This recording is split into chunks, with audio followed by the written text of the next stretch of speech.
Hi, and welcome to this event, which we call Data for What? A conversation with policymakers and practitioners on the use of data and evidence on forced displacement. My name is Bjorn Gilsetter. I'm the head of the Joint Data Center on Forced Displacement, and I have the pleasure of moderating today's session. I think one of the things that unite those of us who are watching this video is that we believe in what gets measured gets done, or at least what gets measured gets managed. And today we're dealing with a population that is virtually oftentimes absent from statistics and data, i.e. refugees, IDPs, and stateless people. This is a side event of the Global Data Forum, and it's also one of the events of the Joint Data Center's quarterly seminar series. We have a really nice lineup for today's conversation. We have 4 speakers, a professor based in Nairobi first, then a professor who is based in Eastern DRC, then we'll go to UNHCR headquarters in Geneva, and finally we will go to Washington DC for a colleague from the World Bank. Let's go first to Nairobi. Professor Kangwanja, let me give you the floor to you. You are the chief executive of the Africa Policy Institute, and you are a seasoned advisor to policymakers both in Kenya and more broadly in East Africa and the Horn of Africa. With no further ado, the floor is yours. Over to you. Thank you. Okay, thank you very much. I want to thank you for inviting me to this session of the seminar, and I must say that it's a long time since we met, thanks to COVID-19. But I think this is an indication that we are determined to go on despite the epidemic. So we are on high spirits.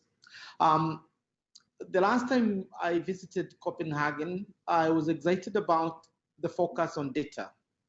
By that time, I was working as the principal consultant for IGAD on the new regional initiative or response to victims of forced displacement and the host communities. And this is a research undertaking which has been going on since 2017 to monitor the Nairobi Declaration on Somali refugees and returnees to Somalia. And in that process, it is when really I came to see and believe that data is so important and so central to the emerging response to the victims of displacement, including those who are hosting them. Now, therefore, I don't need to get into the definitions, but just to say that, as Edward Deming told us, in God we trust, but all others must bring their data. In other words, it's only at this juncture we can rely on God, but anything else, we need data. It underscores the centrality of data in responding not only to refugees, but to getting our modern society working. Therefore, data is the new oil in the 20th century digital economy, and we cannot ignore that. So in our time, in regard to response to victims of forced migration, is the new turn to development. In other words, the emergence of the humanitarian development nexus. And this has made the need for verifiable and useful data necessary to underpin responses and for all forms of assistance and partnerships emerging in support of victims of displacement. Now, therefore, there are a variety of reasons why you would need data at this level. If you look at the development, humanitarian nexus, and that continuum because of the changes that it has brought into the humanitarian sector. And it's not a surprise for me that we have this partnership between the World Bank, a leading body in generation and use of data, and UNHCR, which for many decades has been involved in generating data and using that data in response to victims of displacement. My experience is largely from the Horn of Africa, arising from my role in the kind of definition of the new response regime, the new regime of responding to victims of forced displacement. But let me say that whereas we have 90% of the displaced people living in the development world, and many of them trapped in protracted displacement situations, the majority of them are in the Horn of Africa. The Horn of Africa has refugees, twice the same number of IDPs, and thousands of returnees in need of assistance for rehabilitation. Second, at least 1 out of every 5 refugees worldwide is in the region. This is something that we found during our previous research last year, which was tabled to the Council of Ministers. Now, so therefore, useful partnerships have emerged involving humanitarian and development actors in order to respond to the refugees. I don't want to go to the history of how this has come out from the 2016 UN processes to date. But what I would want to emphasize is that there are actors in the humanitarian sector, the traditional actors, and 2, from refugees or other victims of displacement to those who are hosting them as host communities. And therefore, even the involvement of governments in this region has become wider. And so to say, even actors who traditionally work with the governments in the development sector have now become actors in the humanitarian sector. Obviously, there are issues of adjusting to this new condition, new situation, but it is something that is coming from the global level. Therefore, it has met with very little resistance to that extent. And therefore, what is happening is that partnerships are being forged in order to replace the uniqueness and the peculiarities of specific, displacement situations across the world. I am familiar with the Horn because this is where, in March 2017, the Nairobi Declaration on Refugees and the returnees was adopted. And that was a partnership not only within the region using using IGAD as a regional mechanism, but also the governments, majority of which are hosting refugees, while others are actually the producers or the generators of the refugees. Now, a number of things were adopted in this that have made data so central to the response to victims of displacement. Among the things that were adopted was what you can call the spirit of seeking durable solutions to refugees, and redefining durable solution from just having them resettled abroad, but enabling them to live in the communities where they are hosted.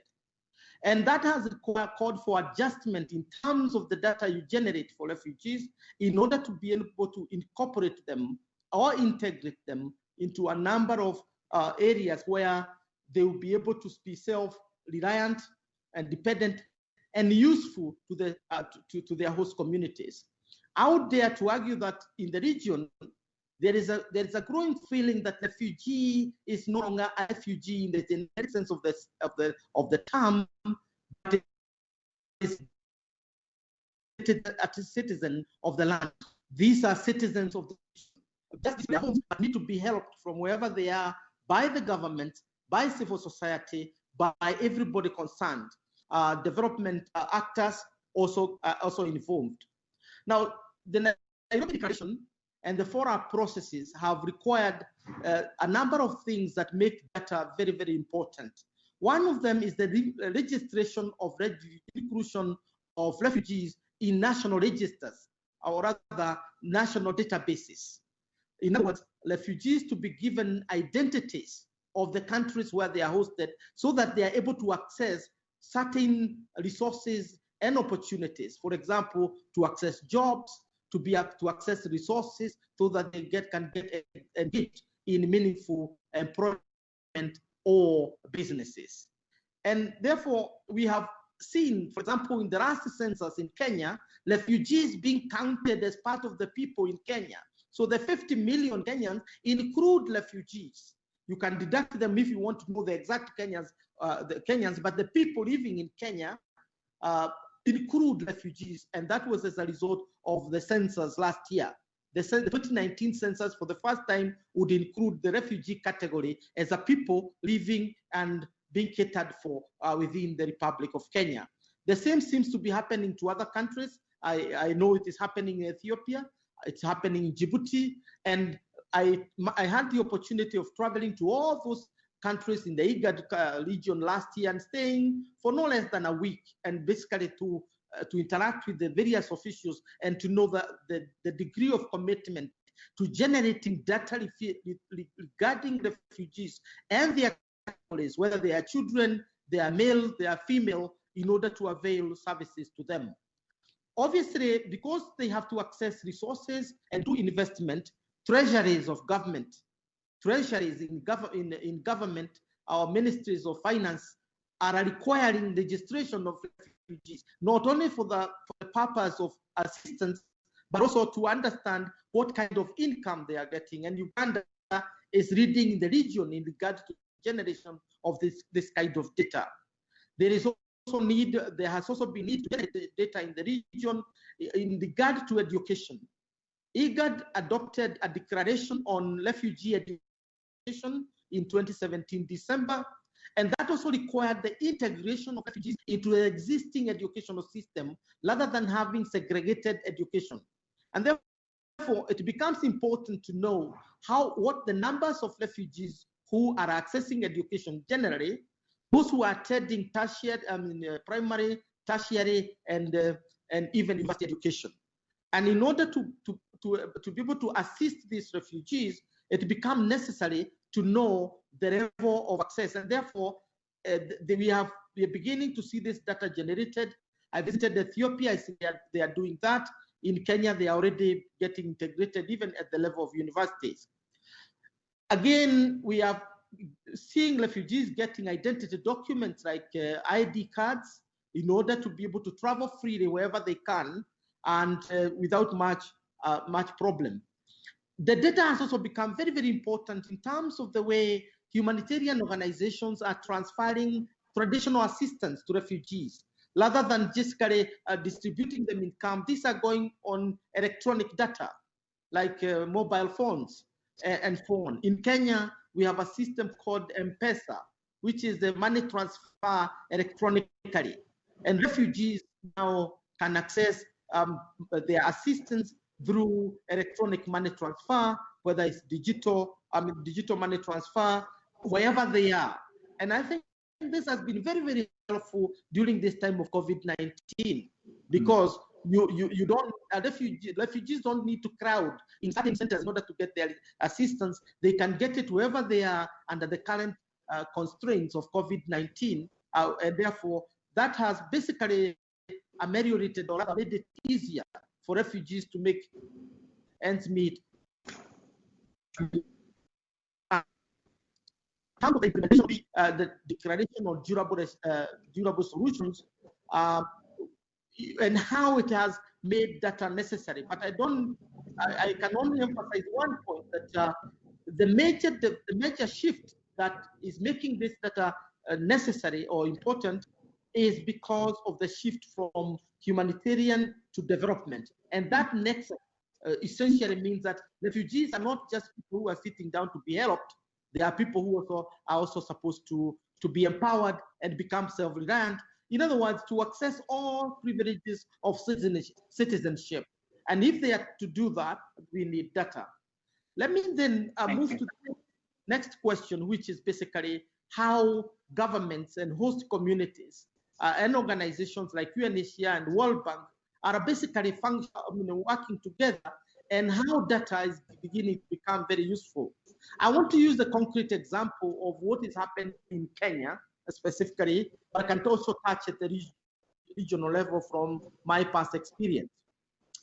First, in Kenya, I attended a meeting organized by World Bank, and I was a speaker because of my historical study of Kakuma refugee camp. And we were launching the report, Kakuma as a marketplace. And what you get from this study, and I'm familiar with Kakuma myself, is a radical shift from the 1990s through the 2000s to the present in terms of what camps are interpreted to be. Camps are no longer areas where refugees are confined so that they cannot mingle with other populations, and therefore they can only be dependent on humanitarian assistance. The transformation and of the conceptualization of refugee, not as a burden, but needs, have meant that national government and local governments have started investing in refugees as a way of assisting local communities. So we have the example. So Kakuma has emerged as one of the major cities in Kenya. It is also emerging as a major market, focused by even local banks like Equity Bank, which has branches in Kakuma. When I was there in 1998 and 2000, there was not a single bank. Today we have a number of banks operating around Kakuma, so to say. So Kakuma has emerged as a marketplace. And you need the data. What was beginning to important is to get the data of who is supplying which services are needed. We had a conference in Nairobi, and we found that even those people who are digging boreholes are around there in order to supply water to the city, because it needs water and it's in a dry area. The mapping of the development needs of the city has begun, and that again requires concrete data. In 2015, Peter, yes, we're gonna have to. I think we can come back to several of these points. Yes. But I'd like to give the floor to Professor Bindu. Is there? Do you have a final point that you want to make before we move on? Yes, just to say that settlements that Karobei, initiatives like the development response to displacement impacts by the World Bank, among others, are beginning to become major investment partnerships between governments, non-governmental organizations, humanitarian organizations that require data. And in conclusion, one can say that the need to deepen collaboration between partnerships, collaboration among partners, require data in order to enable a concerted intervention by all the actors. Thank you very much, Beyond.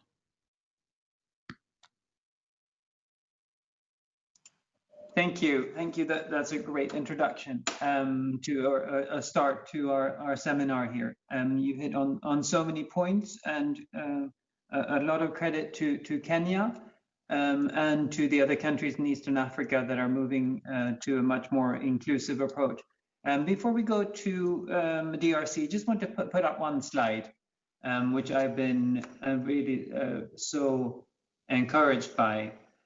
In a one-pager, this is an infographic from a study that came out, I think, earlier this year.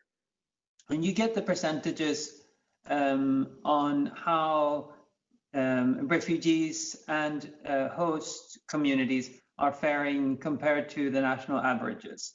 And this data, and this is the feedback that we're getting from including from the governor in Turkana, it's just such powerful data to have for both when you go to treasuries and make your case, but also when you go to development partners and encourage them to program their resources and the best they can. So as a way to target the areas and the parts of this population that really need it. So just wanted to put that up. We'll save it in our library here, and I would really encourage you to have a close look and also to read this study on the Calaway. over to Professor Bindu. Sorry, we got disconnected from you earlier. You're sitting in Goma in Eastern DRC. You have a very prominent and strong CV, and you are working very closely with some of the key development actors in the region, including in setting up a DRC crisis observatory. And you have also been involved in high frequency mobile phone panel survey work, and that I think the audience here would be really curious to hear about. I give you the floor. Thank you. Thank you, sir, for this opportunity. Yes, I had a small problem of internet connection, but right now it's okay. Morning, afternoon to everybody. And I think that's okay. Did you hear me? Yes, this is working very well. Thank you. Go ahead. Thank you. Good. So, as I said, I'm Professor Kennedy, and I'm from the Democratic Republic of Congo. I'm a professor at the Université Libre de Pays de Gralac. This is in Goma. So I was invited to develop the topic on the following topic: data forward, a conversation of policymakers and practitioners on the use of evidence and the data on forced displacement. So this is the case of DRC. So my the outline of my presentation is the following. On the first point, I will present the context of forced displacement population crisis in Eastern DRC. I want more insist on this because almost everybody knows about this. Secondly, I will present the DRC Crisis Observatory, and I'll be more focused on what we are doing right now on the ground, taking two aspects. The first one will be focused on the COVID high-frequency phone panel survey that we are conducting, and the monitoring or among host and the forcibly displaced populations. The second aspect of the DRC Crisis Observatory that I will develop will be on the household forced displacement survey. The third point to be the challenges that we have been facing on conducting this survey and the lessons before presenting the outlook. Now, on the context in which we are working right now, we are in the east of DRC, which is a very, very difficult context. We are working in a very complex context in the east. As we know, since more than 2 decades, my country has been experiencing armed conflicts, and this conflict has displaced millions of population, and this population facing many problems in the context of a country which has fragile institutions. And among the problems that we are facing, remember all those populations that are moving around, population needs support assistance, humanitarian assistance, and we need at the same time to think about the development perspective. So the displacement in this area, it has taken even the side of cross-border displacement. So people are moving within the region. We have not only internal displacement, but we have also those who are going beyond the national borders. So we are working in a concept. We deal with Uganda, Rwanda, Burundi, Tanzania, even far to Kenya, people moving within the region. So the study that we are conducting, we've been experiencing specific aspects that we need to share with the audience. So on top of everything, we have seen that since the conflict started, within the conflict, we also experience the problems of health. So different like Ebola crisis, a cholera crisis, and on the top of all of that, the COVID. So with the COVID, so the problems have become many in the DRC. So in this context that we are now trying to build this observatory crisis to see how we can manage and how we can collect data. So the DRC Crisis Observatory has been created, and we are in the collaboration. So my university, ULPGL, with the Center of Research, we are working in partnership with the World Bank, Poverty and the Equity Group. And we are on the way, and it has been a very good experience working. So the World Bank working with university. And on this, I would like to appreciate the work that Madame Sacha has done. She came, we met, we discussed, and we started. So up to now, we are now at the fourth round of data collection, and it is going very, very well. So the data, the DRC Crisis Observatory that has been created, it helps us to understand the conflict, to understand the reason of the conflict, to understand the causes of the conflict, because in this context of fragility, we need to have the real information at the right time so that we can react, we can act, and try to see which kind of assistance the IDPs need or the displaced population needs within the region. So currently, as I've said, the study is more focused on health and security. But what is needed, we should at least go further, not only be limited to health and security. We are planning to go further than to be limited to health and security. And this could be good if we could just take the population at the wall as a wall, deal with the whole population within the region to see how many people have been displaced and how we deal with their problems. So we should take into account the IDPs and the refugees. And on what we are doing right now, and we do appreciate, is the coordination and the partnership that we have developed with different stakeholders, like the UNHCR. We've been moving together, and the UN OCHA and the other partners to see how we can respond to the needs of these different displaced populations. Okay, so we have been conducting what we call the high frequency COVID monitoring phone panel survey, focusing specifically on the issue relating to health and security. So since we started, we have developed a good partnership with the government. So the universities, I'm saying that the DRC Crisis Observatory, so we have the World Bank, the university, even the government. So we got from the government an extensive database of eligible populations of the ongoing Eastern DRC. So the Social Protection Program of the Democratic Republic of Congo has provided the list of respondents, people who could be called and who could provide information. These are people, vulnerable population, living in the urban and the peri-urban areas. So today, as I mentioned before, we have reached the fourth round of data collection. And I had to share with you some specific experiences. How did we conduct this? So the findings, some of the important findings that have to be mentioned, we can say that most respondents are aware today of COVID. This is clear. However, they do not comply fully with the restriction, such as avoiding crowds, reducing travel. This is one of the critical aspects when we deal with COVID-19. People are not really having a critical look at moving, at the traveling, at being part of strong crowds. Secondly, respondent revenue have decreased a lot since the outbreak of the COVID crisis. So many people are facing problems of revenue.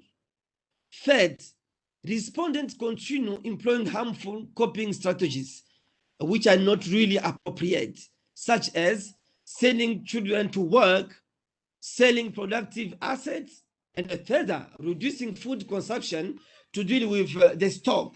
So this is a very troubling situation, a very troubling context in which food security, and we know already that food security is already a problem in DRC.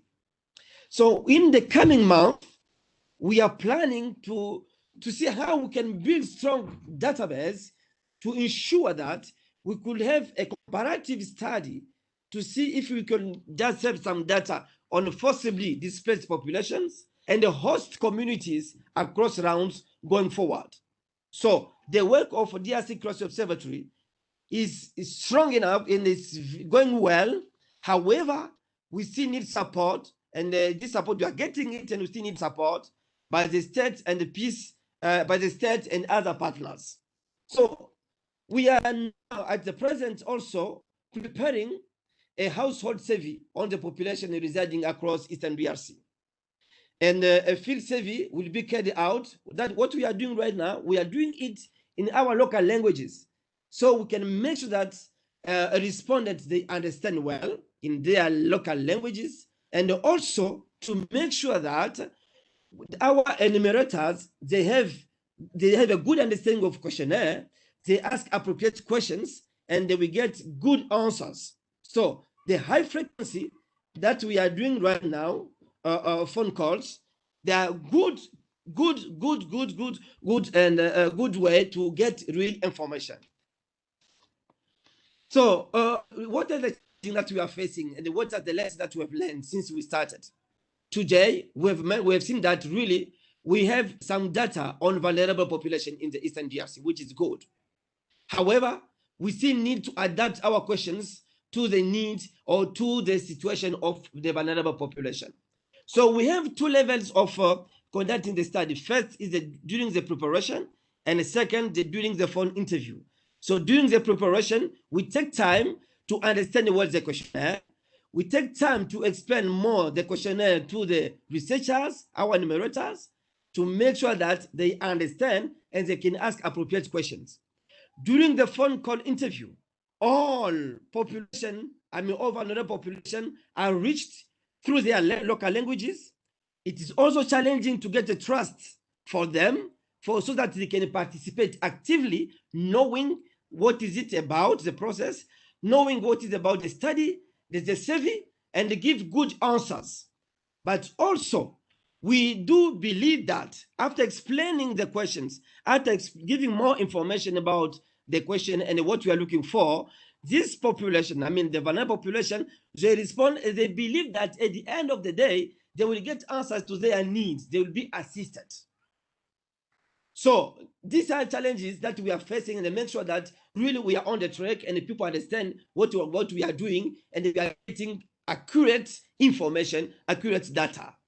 The outlook is that today, I can see that the DRC Crisis Observatory, we are now planning to involve not only international organizations in the process to be part of the stakeholders of the cluster, because we have already UNHCR working with us, we have the World Bank, the World Food Program will work also to bring them on track, but also local organizations. So we have targeted the National Commission of Refugees. We have also already targeted other local government, member government from the local government. At the second level, we are also trying to see how local government members can attend our different sessions when we are drafting, we are discussing on the questionnaire, and also share with them the analytical report at the end of data collection, so that they can be informed about what we are doing. They can know the findings and see how they can use them. These are the people who are supposed to use the results of our CV. So using data by local partners, but also using data by international NGOs. And moving forward, we do believe, we have also been asking the government, would like to develop a strong platform, a strong information platform where people can meet, where people can discuss, where we can see what could be the way forward to take into account the needs of these forced displaced populations.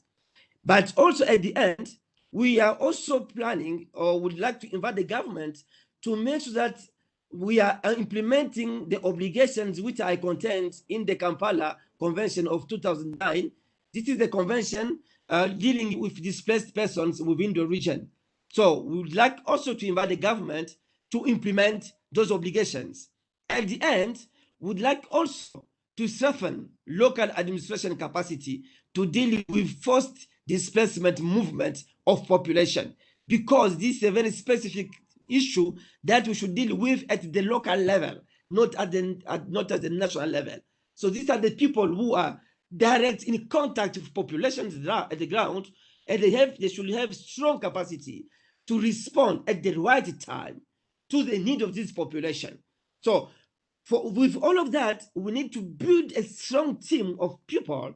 So international organizations, local organizations, the local government, and the universities, to make sure that we have accurate information We have accurate data, and then we use them strongly to meet the need of those local population. So building this partnership, the World Bank, universities, and the international institutions, it's a very good experience to solve, or at least to respond to the need of these local, the forced displaced population, and to develop a strong program of this forced displacement within the region.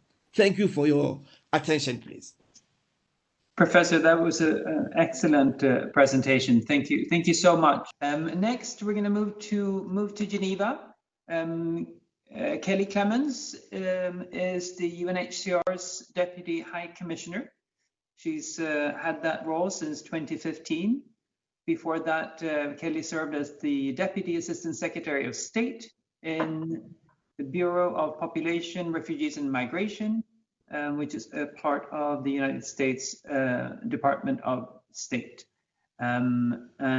She's been posted to a number of different locations around the world, including as Acting Deputy Chief of Mission at the US Embassy in Beirut in 2014. Kelly is also a good friend of the Joint Data Center, and I am so pleased that you are able to join us today, and I hope that you will be comfortable sharing with us some observations on why the kind of data that we're talking about today is important to UNHCR's work. Kelly, over to you. Thank you so much, Bjorn, and greetings to colleagues. I see a few familiar names behind letters on the screen, so there are old friends, I think, who have tuned in as well, including from my former employer. But Bjorn, indeed, a great friend of the Joint Data Center, and I have to say the two professors have set this discussion up perfectly in terms of both describing some of our key goals in terms of the importance of data and how we use it, particularly at UNHCR and with our many partners, to demonstrate from an evidence-based approach why we need to design programs in a certain way and make key decisions in terms of when we know that resources are scarce, how can we make those resources go as far as possible. And I wanted to frame this in perhaps three different ways, as briefly as I can, in terms of those goals, and give you a couple of examples, perhaps to add to the DRC and Horn of Africa models that the professors used. The first is many of the people on the screen, on this call will know, because you are tracking closely issues of forced displacement. But for us, solutions is a key element and something that was a fundamental basis of the Global Compact on Refugees that was adopted a couple of years ago, and on which basis we're trying to use data and evidence very well in terms of understanding the socioeconomic situation of the forcibly displaced, and not to single out refugees necessarily, but to really focus as well on host communities, because it's our firm view, and I think that the model that Professor Kawaja mentioned in terms of Kakuma and Kalabe is a clear example as to why one needs to include host communities in terms of the type of analysis we need to do to demonstrate impact and to attract investment and real results. And the economic data that both professors outlined just now, the demographic profiles that we use, age, gender distribution, the composition of refugee households, and their access to employment or education are absolutely fundamental when we're talking about those solutions. One of the issues that I think, particularly in the context that Professor Bindu mentioned on DRC, is the importance of household surveys and how necessary it is, in particularly a context like DRC, when things are changing so rapidly, to have timely and up-to-date data to be able to inform those decisions in real time. UNHCR, as you know, actually does these sorts of large surveys around the world quite regularly. It was already mentioned in terms of the Horn of Africa, the Kenya example, but also in Bangladesh, for example, Lebanon and Venezuela in terms of that response. But we also know that we need to improve our data collection standards to become more compatible with international standards. And this is where I think the collaboration that we have with the World Bank is so fundamentally important. This data is being able to allow us collectively to pursue some of those opportunities. And one of the things that the Compact on Refugees really outlines is the need for inclusion, that we don't treat refugees separately. They're part of national development frameworks and plans. And as the professors mentioned, really as part of a community approach, a national approach with the partnerships in a much more varied way than traditionally we have seen in terms of forced displacement. The second is that we need to quantify those needs to be able to make the case for resources and also to be able to demonstrate in terms of impact why it's important. It promotes responsibility sharing within the international community that is fundamental for us to be able to achieve those solutions. And for us, data is really a key to strengthen, as I think has been already articulated, the strong need to link between a humanitarian approach that an organization like ours uses and a development approach that obviously the World Bank and others use, that we need to leverage to be able to find those solutions. One example I might give here, Bjorn, is the example of Jordan, where we undertake an annual household survey that includes 500,000 refugees, and there are 500 different data points that are gathered through that. This is not something obviously we do alone. We do it in great partnership with many on the ground in Jordan, but it's really critical to identify vulnerabilities in 8 different sectors. It has become a foundation for our programming now in the Middle East and in the Syria response in particular. In Jordan, we've used that as a model in other countries. And clearly we've programmed several $billion for the Syrian refugee response with partners, and that kind of data and input and analysis is critically important for us to be able to tailor and be able to put the resources where they're most needed according to what the data tells us. The second point that I would make to colleagues, Bjorn, is the issue of data for protection. Many of you know us. We are a protection agency. That's our raison d'etre in terms of the people that are of concern to this organization. So the delivery on protection is absolutely fundamental for us. And data analysis has always been key for us to know whether or not we're actually achieving our goal. Right now, we know through data analysis and some of the predictive techniques, it's allowed us to anticipate some of the protection risks. This was true, for example, in the 2015, 2016 large movement of people, as we saw, particularly to this continent. But it's also been present in other areas too, and in other big movements of people. One of the things we do is map those hotspots to be able to then put dedicated capacity and dedicated resources in areas to be able to better protect. And the policy example here that I would use is actually related to the pandemic. One of the things that we've done is use data for protection in global emergencies through what we call a protection monitoring story map. And if you don't have the link at your fingertips, perhaps we can put it in the chat function. But it's one thing that we're using to cover, for example, border restrictions and the impacts on access to territory. And how people are not able to achieve solutions because of some of these restrictions. It's been a real critical role for us to use this for evidence-based decisions, the types of approaches we may make to governments, the kind of program injects that we use, all critically important for advocacy. And then the third and final point that I would make in terms of how we use data is related to change, capacity building, and transformation. You know well, but others on the screen may not. UNHCR has been internally embarked on a major transformation with regard to how we manage, collect, analyze, partner with regard to data. Our collaboration with the World Bank, with the Joint Data Center is one element of this. We've tried to achieve a few things through this transformation: better protection, obviously, and solutions first and foremost, which with better measurement and accountability.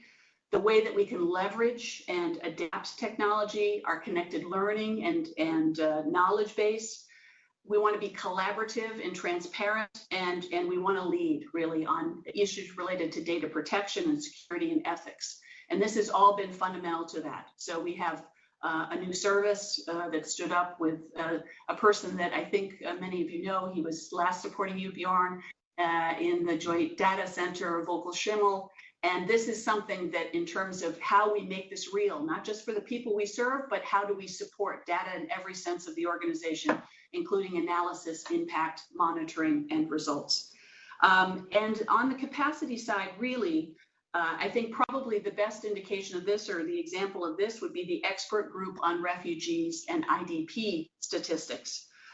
This is an area where I think many on the call will be more familiar than I, where we collaborate under the UN Statistical Commission, and it brings together a whole lot of partners that allows us to take the guidance on how we produce official statistics on forcibly displaced persons, which then becomes a strong basis for evidence-based policy decisions. So I think I would leave it there, Bjorn, in terms of those three elements. There's a lot more to be said about partnership and certainly about other ways that we've used, particularly the good work from academics we've had just before we end this program. Thanks so much. Thank you, Kelly. I think that was a great overview of the importance of data for you from different angles, and I think I really appreciate that you bring that in, including from the protection angle. I saw the vulnerability assessment framework in Jordan firsthand in January. Mightily impressed by that work, and I'm looking forward to have that replicated in other parts of the world and other settings. Next, we're going to move to Washington to Benu Bidani. Benu is a manager in a global practice in the World Bank called Poverty and Equity. And you are also a good friend of the centers, Benu. I'm really pleased to welcome you to make remarks at the seminar. Thank you. Thank you very much, Bjorn, and it was a pleasure to listen to the professors and Kelly, and I learned a lot. So I will focus on maybe 3 points. That seems to be the magic number. One is really talk a little bit about global poverty and really how I think displaced populations and people living in conflict areas may not be adequately captured in these statistics, partly because the data underlying it are not as robust as we would like.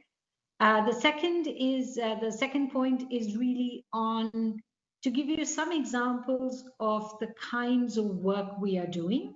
And really, I think here, one of the things I would like to highlight is that there's a lot of innovation going on. You know, when the situation is very difficult, it leads to innovation. So I think we are learning along the way. And then the third point is an example of what is happening in Bangladesh, where we're working in partnership with UNHCR, but the local academics and agencies to see how we can pull this together into an ecosystem that really supports policy making and program design to help both the refugees, but also the displaced populations, right? It isn't, as many of you have said, this is about helping people in both, which include both the refugees and the host communities. And this is increasingly important because of this sort of humanitarian development nexus, given that these situations of displacement are so protracted in many cases.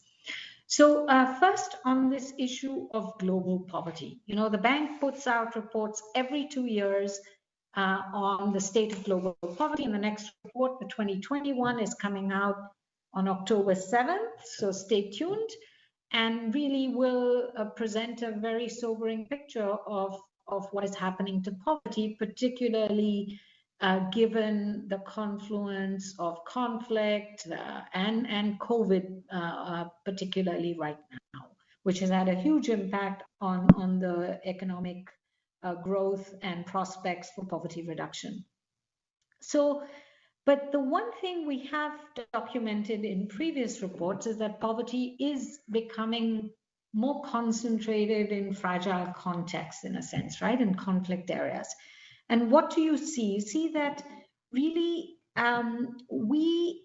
there's a wide prevalence of data deprivation concerning poverty and other dimensions of welfare in conflict situations, right? Whether it's related to institutional capacity and resources to design and implement surveys, or that in many parts of the country, actually, you cannot maybe go to do traditional data collection because of safety concerns or security concerns. So that's one set of issues.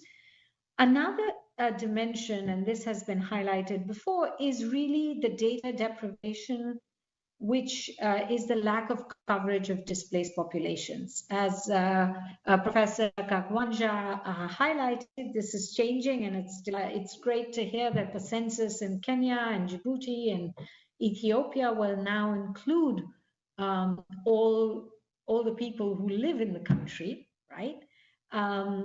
But this has not been the norm.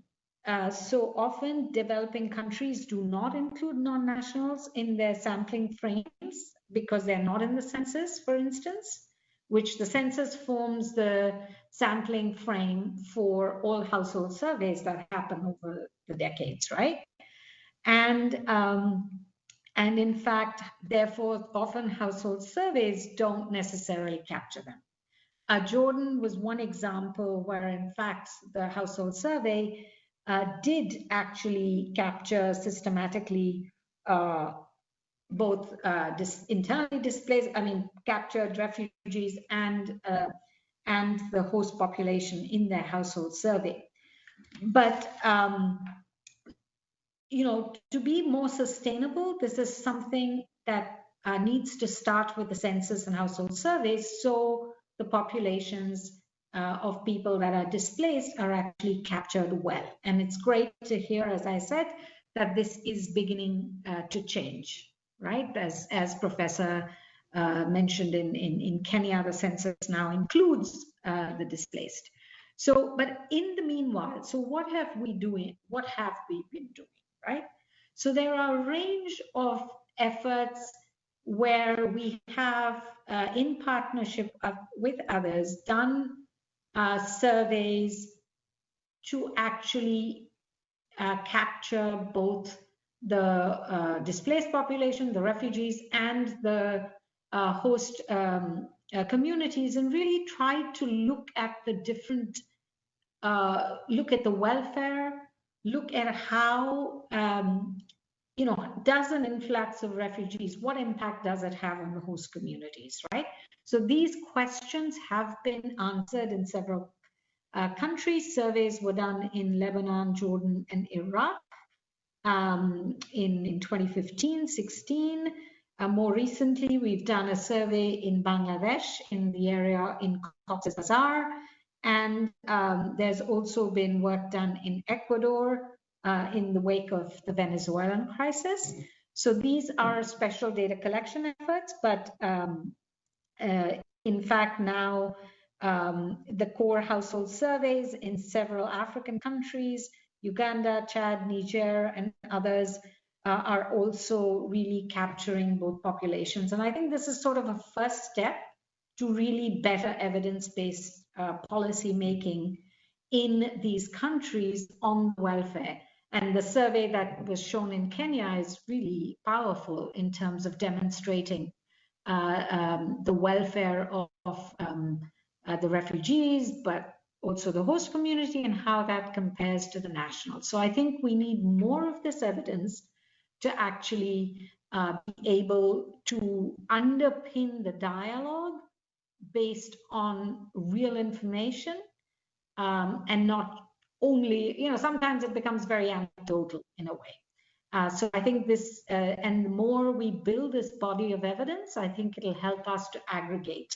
So we are hoping over time that, over the next year or so, that we can try and pull this together in a report that tries to pull this evidence together.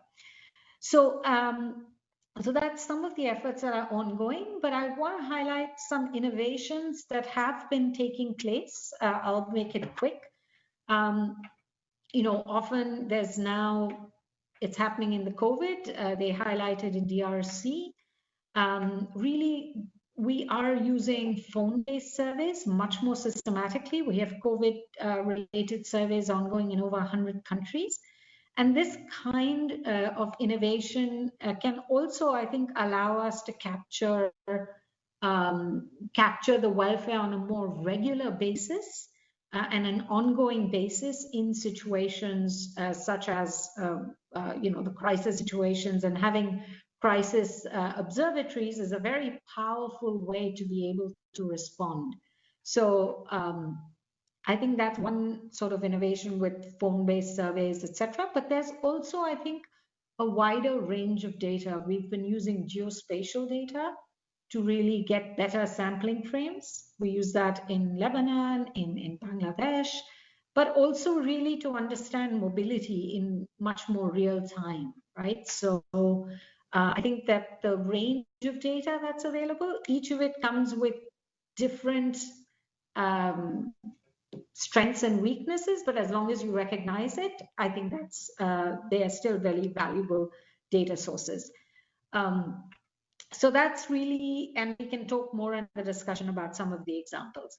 And then the third is just, I wanted to explain a little bit about what's happening in Bangladesh, which I see as a very nice example of a sort of much more comprehensive approach to an overall data and evidence ecosystem, really. Okay, so they're very much like what they talked about in DRC. There's a plan to do a Cox's Bazar humanitarian development statistics center, which will be in place, or which, the building blocks are beginning to be put in there. Often, data is collected by different organizations. There's not one place which is a repository of this data and information. So there's a concerted effort to build this statistics data center, which will essentially allow us to underpin the dialogue, so everyone is talking off the same set of data. It'll include a repository of the data, the raw data that's collected, with appropriate standards for quality, harmonization, and anonymization to protect privacy. So that's one thing. The second is really having a Bangladesh refugee research network, which will be really a locally driven, evidence-based policy dialogue network, which will focus on policies and interventions, and will bring together both practitioners and researchers to generate actionable evidence to inform the response and really feed into the policy dialogue. And two other bits, I would say. One is that we are undertaking a growth diagnostic for that area, which will really try and look at the opportunities and constraints to enhancing the welfare of the people living in Cox's Bazar. And this will be really a key input to the strategic policy dialogue. And then finally, an element of rapid learning from the interventions, so that in fact you are really learning and refining your interventions as they take place to lead to better outcomes. So lots of innovations here that can be applied. And I think I just wanted to share this because it's trying to do it in a more comprehensive way to enhance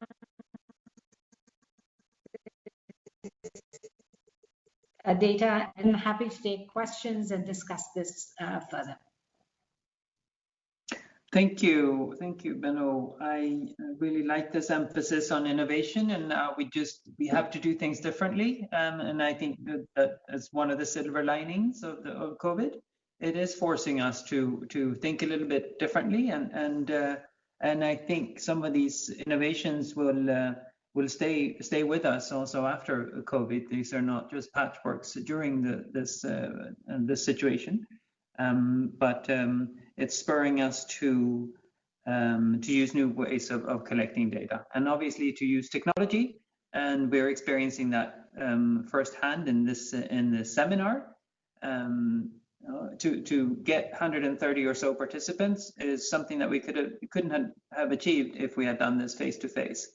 And also the richness of the discussion in the chat is almost overwhelming, I think.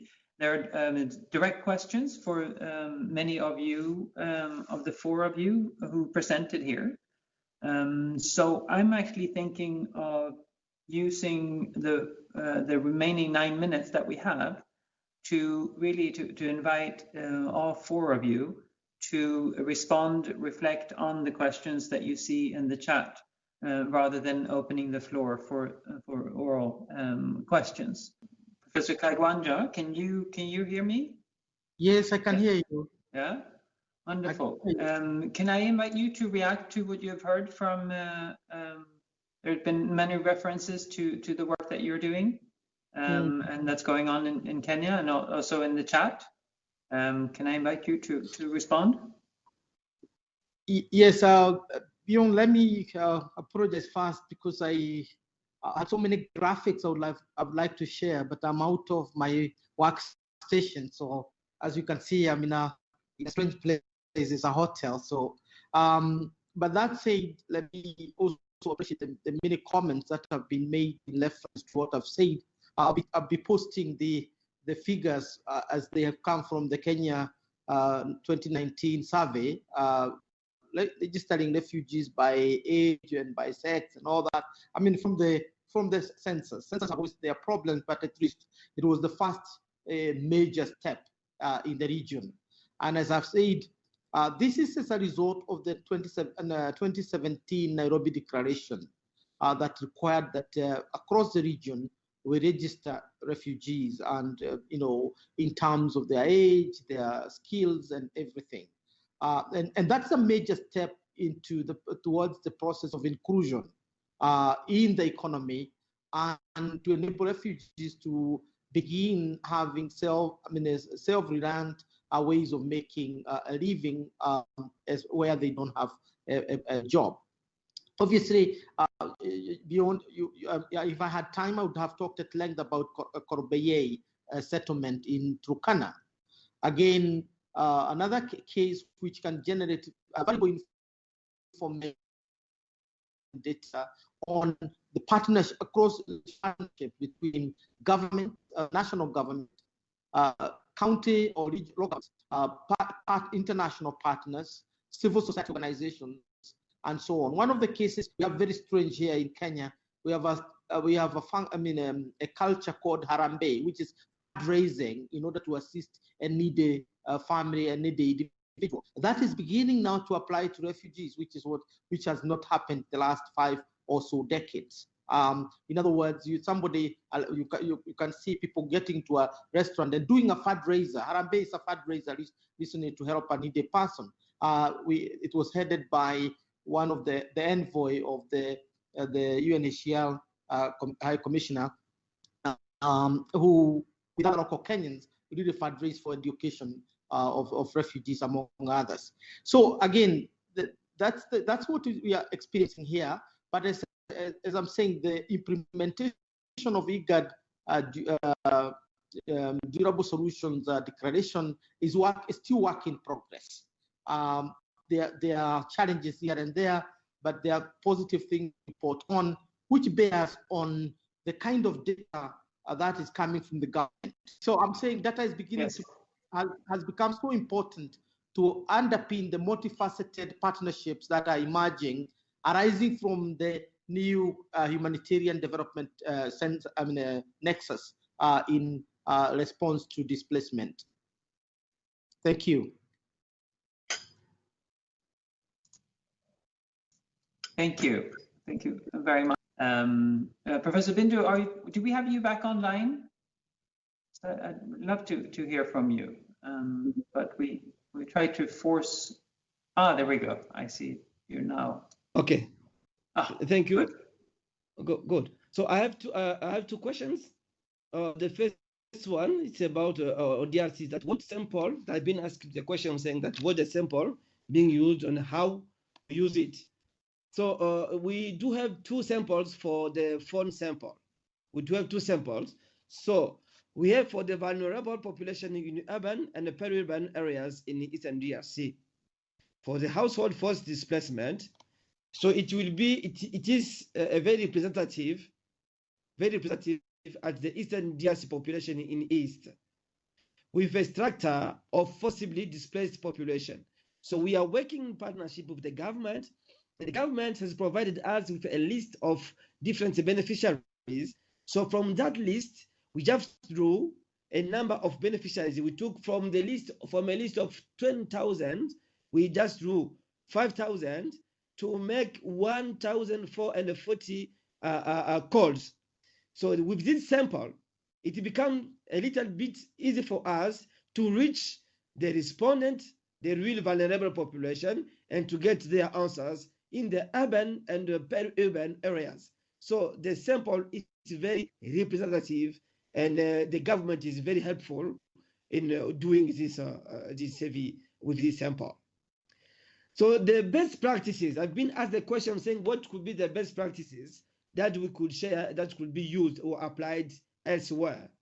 I have to, and what are also the pitfalls of our approach, of this approach. I should say that we are on the road. We are still on the road. So, and being on the road, we are still learning. And through this process, we do believe that at the end, we'll be at least capable of saying that this has been the pitfall of this approach and how we could correct it.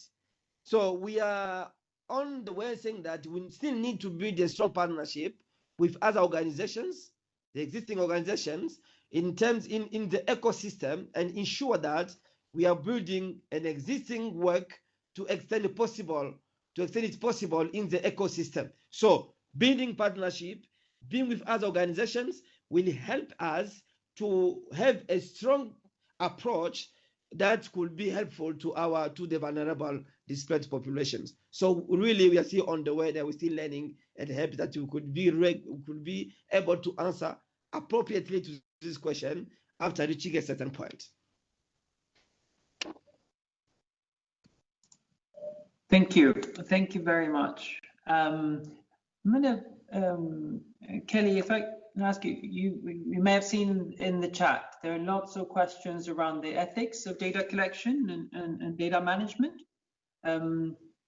So that's one thing that you might want to address. The other one, which is more of a personal pet peeve that I have, is that we collect all this data and we collect all this evidence, but how do we get it through to the policymakers, those that who make the big decisions? How do we make them listen to the evidence? It's clear that we see during COVID that's a struggle sometimes.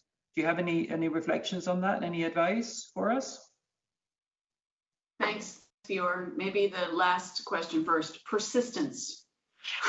In terms of the data, the analysis, the empirical, you have to really demonstrate why it's in the interest of the consumer to pay some attention, because either there's a bottom line payoff for that consumer or that entity or that organization, or there's a bit of an incentive that if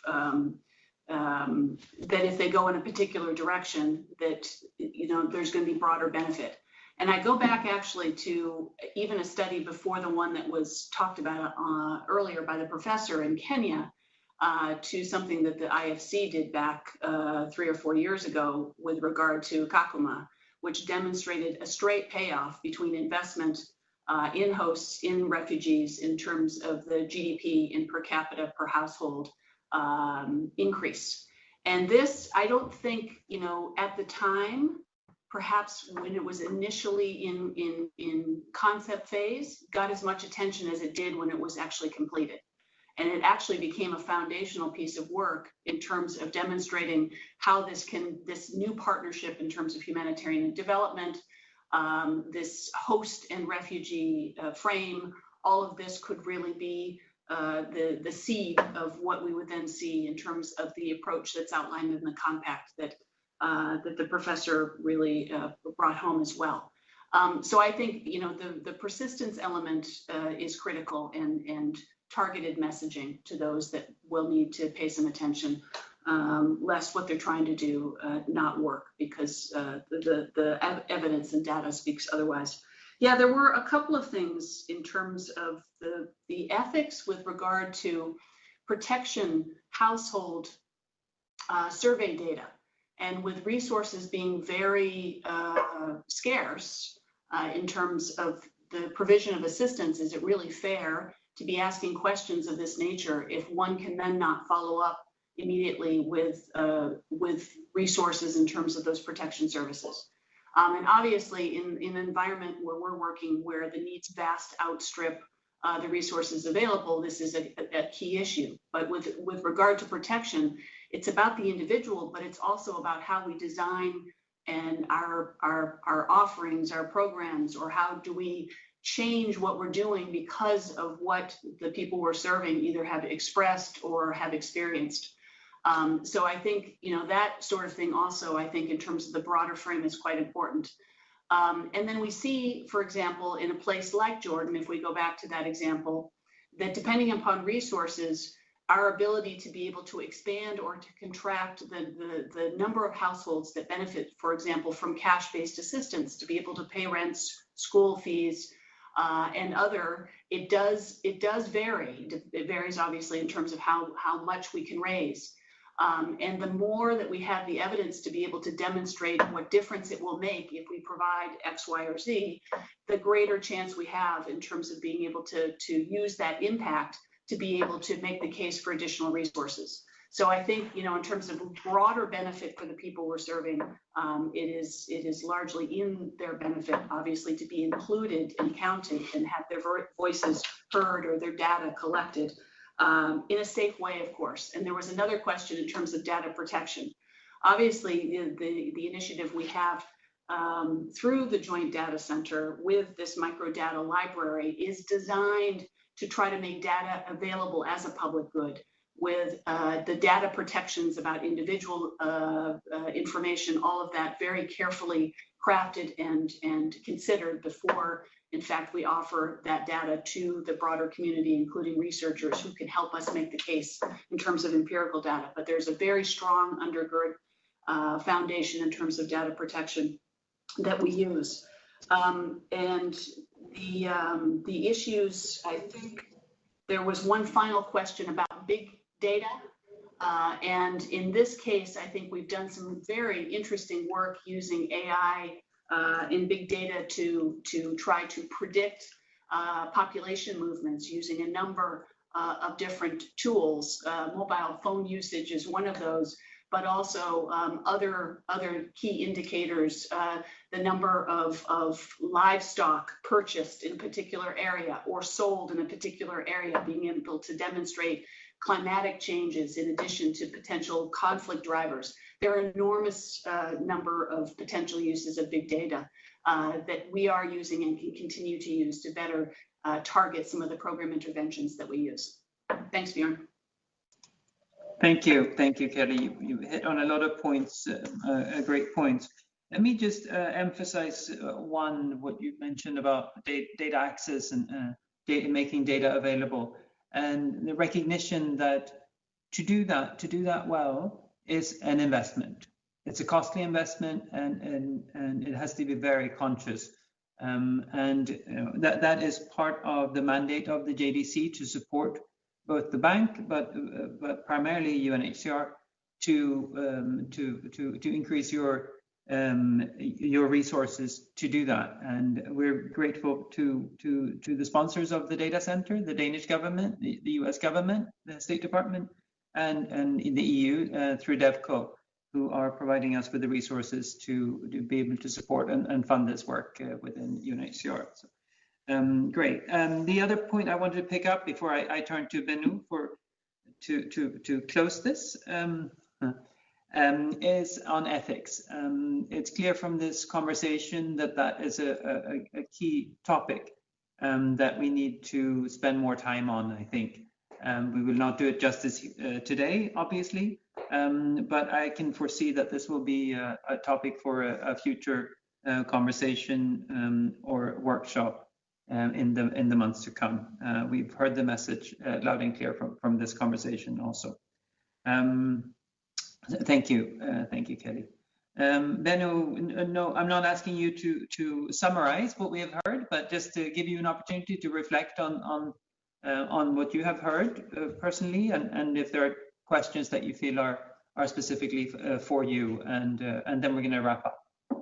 Thank you. Okay, thank you very much. No, I just to maybe highlight a couple of points which I sort of heard and would like to. I think your point about how do we use data and evidence to affect change and influence policy and program design and really make a difference in the lives of people ultimately.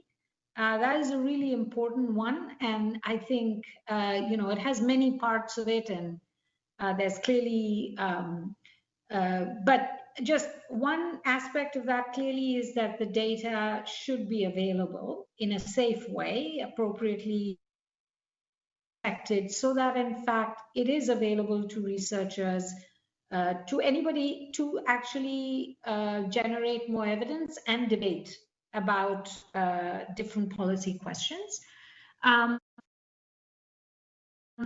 think partnerships are an important aspect of it. Sometimes partnering with governments, with local academics from the beginning, so they buy into the whole process is actually, I think, really important, because then it's hard to walk away from results you don't like if you've been very much a partner in that entire journey, and you start the journey with perhaps a few expectations of what the outcome is. Sometimes what I find is that it's really, the messages. So I think the partnership aspect, the more we can do that, I think that then there's a collective ownership of what we learn on the evidence side, and then I think how to take that forward will be a much easier part of the story. And then I think the third part is really investing in documenting and showcasing and what the results have been of these efforts, and trying to, and perhaps that's a role with the Joint Data Center, and we can do is really trying to see if at all, what does that tell us together as a body of work too, when there's enough. So I think we are reaching that point in the sense that we have examples of in many different contexts, whether it's in Africa, we even have information on, Greece and Italy and what happened with the influx of refugees there. So perhaps, also being able to sit back and look at this overall body of work can help on the global scene maybe also, and try and see if there are some common messages and lessons learned. So perhaps it's about the data, it's about partnerships, and it's about telling the story, both the successes, the challenges, and what we learn from it. I'll stop there. Thank you. You're giving me a cue to a public resource out there. We have in a library, which you will find on the Joint Data Center's website, some 350, 370 half to 1 page summaries of academic articles and major research reports from around the world on many topics related to forced displacement and data.